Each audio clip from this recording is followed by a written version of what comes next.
Hər vaxtınız xeyirli olsun. Ermənistan vətəndaşı Ruben Vardanyanın barəsində açılmış cinayət işi üzrə məhkəmə prosesi Bakı məhkəmə kompleksində davam edir. Hazırki mərhələdə məhkəmə istintaqı aparılır. Cinayət işi üzrə keçən çoxsaylı sənədlər, subutlar, faktlar araşdırılır. Zərərçəkmişlər və şahidlər məhkəmədə ifadə verirlər.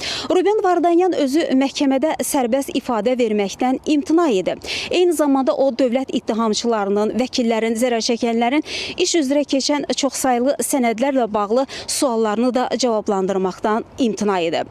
Məhkəmə prosesində şahidlər ifadələrində bildirirlər ki, qeyd edək ki, həmin şahidlərin bir hissəsi Xankəndində yaşayan erməni əsilli vətəndaşlardır. Onlar ifadələrində bildirirlər ki, Ruben Vardanyan Azərbaycana gəldikdən sonra, qanunsuz şəkildə Azərbaycanın sərhədlərini keçib, Azərbaycana gəldikdən sonra burada cinayət əməlləri Azərbaycanlılara qarşı təbliğata başlayıb və nifrət hissinin aşılanması ilə bağlı Azərbaycanlılara qarşı çağırışlar edib. Və zərərçəkmişlər ifadə verirlər. Həmin zərərçəkmişlərin bir hissəsi 44 günlük vətən müharibəsindən sonra Azərbaycan ərazilərində minaya düşən şəxslərdir. Və cinayət işində də qeyd olunur ki, o zamanlar Azərbaycanın əraziləri, suveren ərazilərini bir hissəsi azad olunduqdan sonra 2020-ci ildə, bundan sonra həmin sərhəd boyu ərazilər minalanmağa başlayıb. Həmin minaları isə Ermənistandan qanunsuz şəkildə Laçın yolu ilə gətirilərək həmin o sərhəd boyu bastırılıb və Azərbaycanın əraziləri minalarla çirkləndirilib.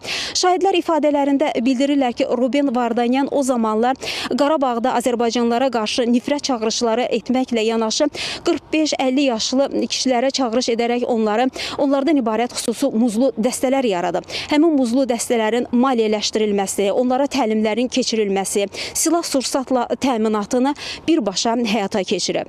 Eyni zamanda o vaxtlar həm iki Xankəndi ərazisində, bir də Əskərən ərazisində ambar olub. Həmin o ambarda silah-sursat toplanırmış, təlimlər keçirilmiş, muzlularla bağlı muzlular burada toplanırmışlar.